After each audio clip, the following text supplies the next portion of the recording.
Hey, and welcome to our section on branding and positioning.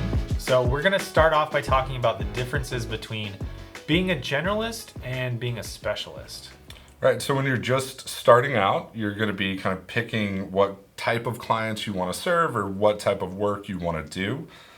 So a generalist is someone who has a lot of different skill sets and a lot of different clients in different industries, right? You're not working in one specific niche. So there's a bunch of pros to that. The main pro is going to be that you have a larger pool of clients to choose from. You're also going to be able to learn new things and offer more skills as you take on different kinds of work. And then, in our opinion, it can be just kind of more interesting, right? You get to work on different projects all the time and you're not kind of stuck doing the same thing over and over. I think that's my personal favorite. The variety is really great. So we have some pros there. So some cons that we have is that when you are a generalist, you're competing with a lot of other generalists, and there are a lot of them. So that means that one of your main differentiators is going to be price, which kind of sucks because that means you're probably going to have to get lower and lower to be competitive. So that's not great. The other thing that's challenging is that when you're in that sales process, it's a little bit more difficult to have somebody come to you that's in an industry that you've never worked, and to be able to get them to trust you that you're going to be able to know, at an expert level how to help them. So it can make selling a little bit more challenging. The last con that we have here is on the research side of things. So let's say they say yes. You get them to trust you, right?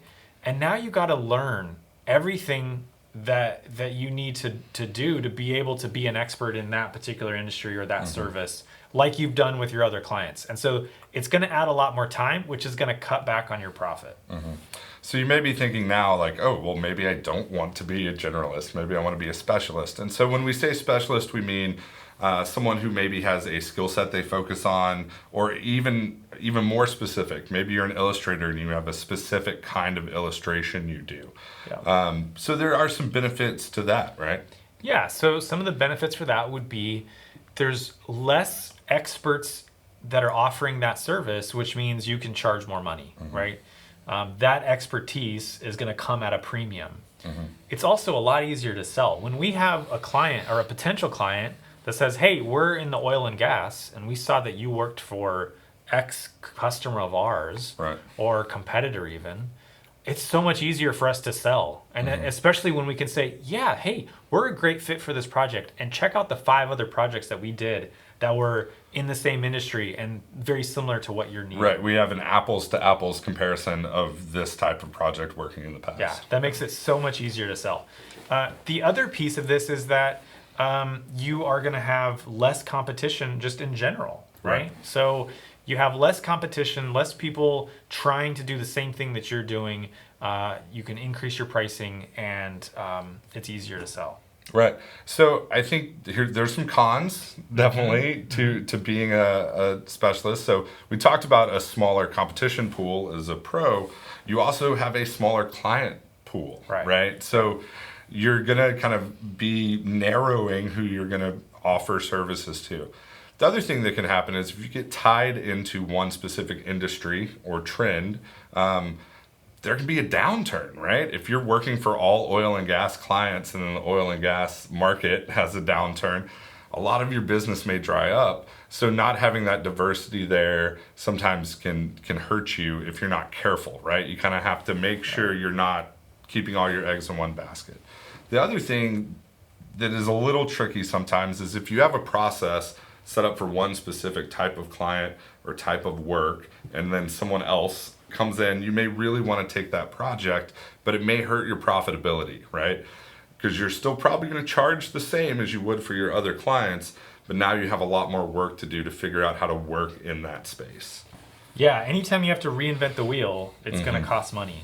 So here at Drift, in the very beginning, we said yes to everything. So we were about as generalist as you can be. Absolutely. Right? And over the years, we've sort of developed silos that we work within. And so we're kind of a hybrid. We really like the variety that comes from being a generalist agency. And we have a few silos. We work within the oil and gas space and higher education and restaurant. And, these spaces allow us to have that credibility of previous projects, but we still get some good variety. And every now and then we pick up projects that are outside of that. Well, and I think one thing that we've learned about being more of a generalist that kind of has these niches we work in is sometimes there's overlap where you wouldn't expect there to be overlap. Sometimes you learn something with a hospitality client that you could turn around and use on an oil and gas project. So there is a lot of play kind of with these different industries, and it helps in a way, for me at least, to kind of be creative and connect those dots. Yeah, absolutely. So you may be sitting there thinking like, okay, well, there's pros and cons of both. Which one do I pick? The good news is you don't have to choose right now, right? I think most companies probably start out more generalist, right?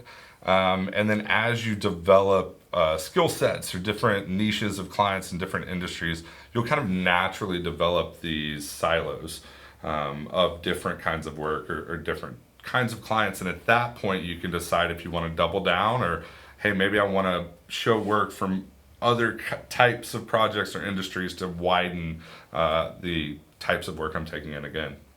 Yeah, so when you're showing work, make sure it's work you enjoy, because more than likely you're going to get that kind of work. And do the work that, if you have any kind of background coming into this, you're going to have, there's going to be a more likelihood of you landing projects by being able to say, hey, for 2 years I worked in finance, and so I have a perspective that aligns really well with your product because it's in the financial space. Right, especially when you're first starting out, lean on that experience you already have, especially if it's something you enjoy. Now, if you hate finance, right? If you're in finance and you hate it, don't do that. Maybe you don't have to do that, but or do it and don't show anybody. There you go. But find something you enjoy that also you have a little bit of a background in. It'll be easier to kind of kickstart your company or freelance business. Yeah, and so the last thing that we suggest is to read a book called The Win Without Pitching Manifesto. It's by Blair Enns, and it's a short read. It's pretty simple, but it talks about a lot of the nuances between being a specialist and a generalist. So check that out, and let's go talk about messaging. There we go.